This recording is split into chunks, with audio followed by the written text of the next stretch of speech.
Are there specific plants that you've based these off of, or are they just kind of like imagined plants? They are highly imagined, but some of the patterns are from certain plants that I like to grow. I wanted to develop a purely botanical series of work. A lot of my work is very figurative, and plant imagery is also very important to me, and there's a lot of symbolism in the plant life that I use. And with this body of work, I wanted to just kind of divert myself from that figurative work, and do something, a little bit on the kind of mystical, magical side.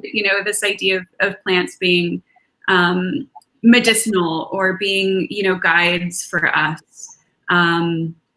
And also the way that the way that I interact with plants in my life. And Annalise, we can nerd out about it later, but there's so many interesting experiments being done on plants in terms of their cognitive abilities. Yes. And plants are so smart. They are so smart. They are. Is there anything like that comes to mind, like that you have learned about plants that you like that is particularly strange or interesting, surprising?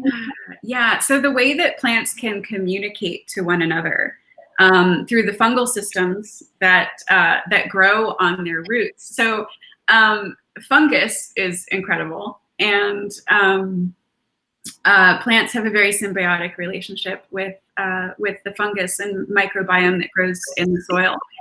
And there's actually this network of communication that can happen between plants, trees, for example.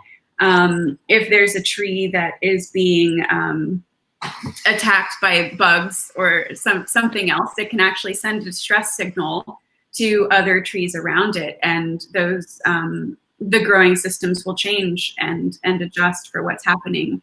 Or trees can harness their resources if they know that they're dying, and send those resources to other trees. So there's an incredible intuition and intelligence to plants. It's a system that we rarely acknowledge, and that we're actually just really learning about. And I feel like, I don't know, it's something that's so important to keep in mind, because we, of course, are biased to our own intelligence, and we think that we are the end-all be-all of this planet. But there's so many other types of intelligence and communication in other living systems that I think is really exciting to learn. I had a question what you said about empathy. You're talking about your plant series. Does empathy factor into that at all? And if so, is it more like empathy for the plants or empathy for the person using them for medicinal purposes? I would hope both. And I think, anytime we encounter something that has this human quality or animalistic quality, or even plant life, we can empathize with any kind of growing system. I would hope that would be part of the experience. Do you have like an identifiable moment when like you started to realize like kind of the sentience or the empathy of plants? Like, was there an identifiable moment, or has it always just been in the back of your mind? It's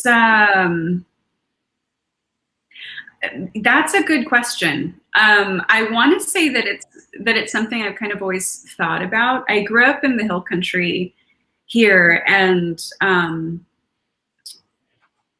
grew up, doing gardening and light farming, and just being very involved with the land. And so I've always kind of been in tune to this, to the natural systems and growth cycles and the intelligence of that. And so I think that has always colored my view of the natural world and intelligence of non-human systems. Yeah.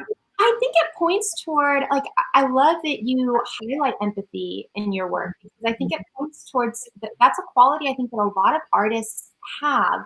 We're not taught necessarily to recognize it as such, or we just don't talk about it quite as much as other things that we talk about in terms of being an artist, right? But I think it requires like it's obvious when you look at your work that you are deeply engaged with the natural world. Like it just comes through in the attention that you pay to articulating, like the subtleties in little flowers, right? Like I'm thinking specifically of an etching with a flowering yucca, I think. It's something that definitely colors my life and the way that I move through my life and consider, of course, my actions and relationships, but then it's also like my greatest source of joy too, is noticing these small moments and just, having, it's just having an appreciation and the sense of compassion and empathy. It leads to a lot of gratitude.